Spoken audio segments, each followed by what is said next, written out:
Ramakrishna শরণম YouTube চ্যানেলে সকল রামকৃষ্ণ ভক্তমণ্ডলীকে স্বাগত।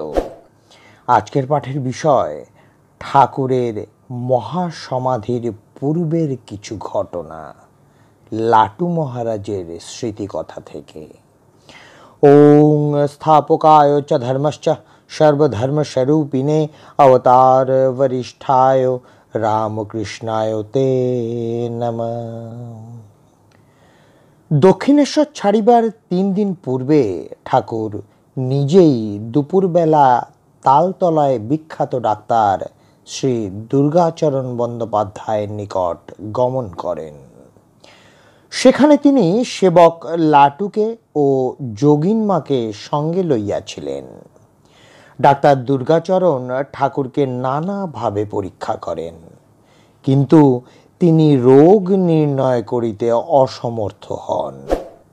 ঠাকুর তাহাকে যতবার জিজ্ঞাসা করেন, রোগ সারবে তো? ডাক্তার ততবারই বলেন, এ ওষুধটা খেয়ে দেখুন। শ্যাম্পু করে আসিয়া তিনি লাটুকে বলিলেন, রোগ সারবে কিনা সে খোঁজ নেই, শুধু বলে ওষুধ খাও। ও ওষুধ আমি খাবো না। তবে সেখানে গেলেন কেন? ঠাকুর বললেন, ওরে, ও যে দক্ষিণেশ্বরে যেত, এতবার গিয়েছিল, একবার না গেলে কি ভালো দেখায়?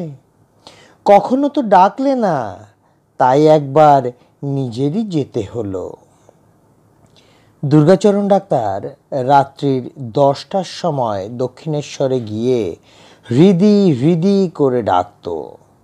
ওর গলা শুনে তখনই হৃদয়কে বলতুম, ওরে দোর খুলে দে। হৃদি দোর খুলে দিত। ডাক্তার একটি কথাও না বলে বসে থাকত। যাবার সময় হৃদয়কে বলে যেত, ওখানে যেও, অর্থাৎ কিছু দেব। ডাক্তারই জানে কি চোখে আমায় দেখেছিল।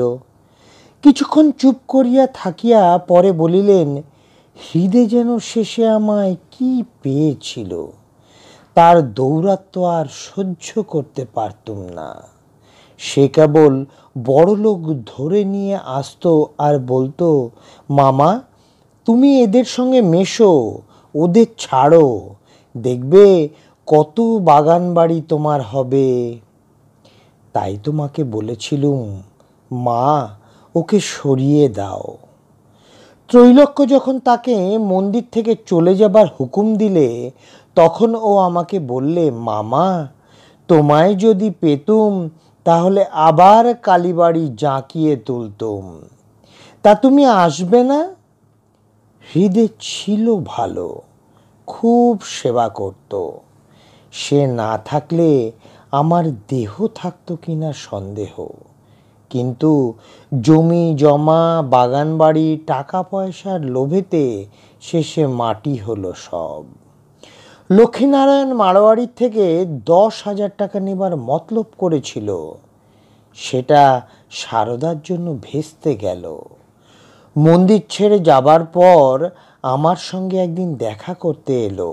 যদু মল্লিকের বাগানে গিয়ে দেখা করলুম। সেখানেও ওই কথা বলে। তারপর থেকে আর দেখা করতে আসেনি। রামবাবু, গিরিশবাবু, বলরামবাবু প্রভৃতি বয়োজ্যেষ্ঠ ভক্তগণ ঠাকুরকে দক্ষিণেশ্বর হইতে কলিকাতায় আনাইয়া চিকিৎসা করাতে চাহিয়াছিলেন। ঠাকুর তাহাদিগের কথায় সম্মত হইয়া কলিকাতার বাড়িতে আসেন। লাটু মহারাজ আমাদের বলিয়াছিলেন, বাগবাজারে যে ভাড়া বাড়ি নেওয়া হয়েছিল, ঠাকুর সে বাড়ি পছন্দ করলেন না। বললেন, এত ছোট ছোট ঘর, এখানে থাকলে দম বন্ধ হয়ে যাবে, তোমরা বাপু অন্য বাড়ি দেখো। ঠাকুরের কথা শুনে বলরামবাবু ওনাকে সেই দিনই সেইখান থেকে নিজের বাড়িতে নিয়ে গেলেন। সেখানে উনি 7 দিন ছিলেন। 7 দিনের মধ্যে দানাকালি তাঁর পল্লীতে একখানা বাড়ি ভাড়া করে ফেলল। বলরাম মন্দিরে একদিন রামলাল দাদা দক্ষিণেশ্বর হতে তার খাটখানি নিয়ে এলেন। রামলাল দাদাকে খাট আনতে দেখে উনি বিরক্ত হলেন, বললেন, তোরা কি পাঁজি পুঁথি দেখে বেরুতে ভুলে গেছিস? এ খাট এখন দক্ষিণেশ্বরে ফিরিয়ে নিয়ে যা, দরকার হলে আমি খবর পাঠাবো। তার কথা শুনে রামলাল দাদা খাটখানিকে ফিরিয়ে নিয়ে গেলেন।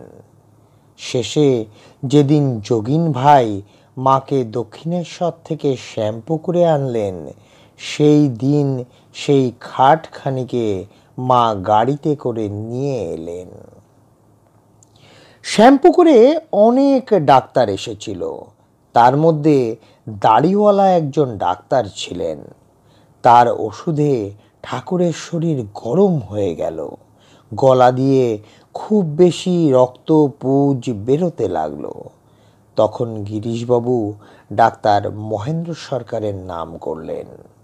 2-4 ঘন্টা থেকে যেতেন, তার সঙ্গে অনেক কথা কইতেন। তিনি তো প্রথমে ঠাকুরকে মানতেই চাননি, শেষে যখন তার যুক্তিতে পেরে উঠলেন না, তখন তিনি তাকে মেনে নিলেন।